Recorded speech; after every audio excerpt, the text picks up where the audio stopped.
s'est purifié. Tu ne seras plus purifié de ton impureté jusqu'à ce que j'aie assouvi ma fureur contre toi. C'est moi, l'Éternel, qui ai parlé. Cela arrivera, je l'accomplirai. Je ne ferai preuve d'aucune négligence, je n'aurai aucune pitié, aucun regret. On te jugera en fonction de ta conduite et de tes agissements, déclare le Seigneur, l'Éternel. La parole de l'Éternel m'a été adressée. Fils de l'homme, je vais t'enlever par une mort. Ézéchiel, chapitre 24. Ézéchiel, chapitre 23.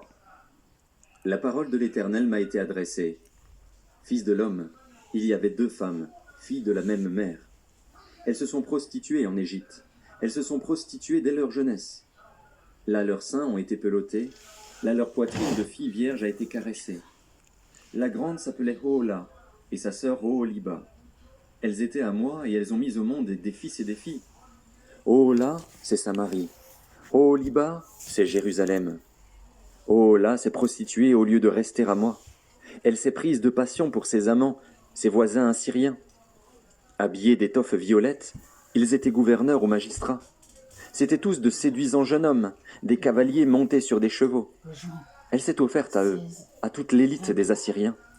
Elle s'est rendue impure avec tous ceux pour lesquels elle s'était prise de passion, avec toutes leurs idoles. Elle n'a pas abandonné sa vie de prostituée commencée en Égypte, lorsqu'on couchait avec elle alors qu'elle était jeune. Des hommes avaient caressé sa poitrine de fille vierge et l'avaient entraînée dans leur prostitution.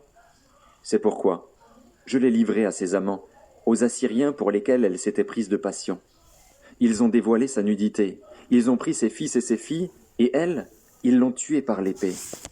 Elle a servi d'exemple pour les femmes, à cause des jugements qu'on a mis en œuvre contre elle.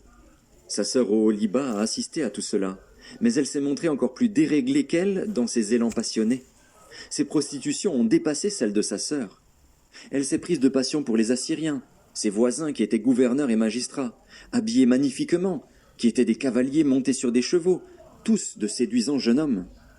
J'ai vu qu'elles s'étaient rendues impures, qu'elles avaient toutes les 2 suivi la même voie. Elle est allée même plus loin dans ses prostitutions. Elle a aperçu des hommes sculptés sur les murs, des représentations de Babyloniens peints en rouge, avec une ceinture autour de la taille et sur la tête des turbans qui flottaient au vent. Tous avaient l'apparence d'officiers et ressemblaient à des Babyloniens, chaldéens par leur pays de naissance. Elle s'est prise de passion pour eux au premier regard et leur a envoyé des messagers dans leur pays. Alors les Babyloniens sont venus vers elle pour partager le lit des amours, et ils l'ont rendue impure par leur prostitution.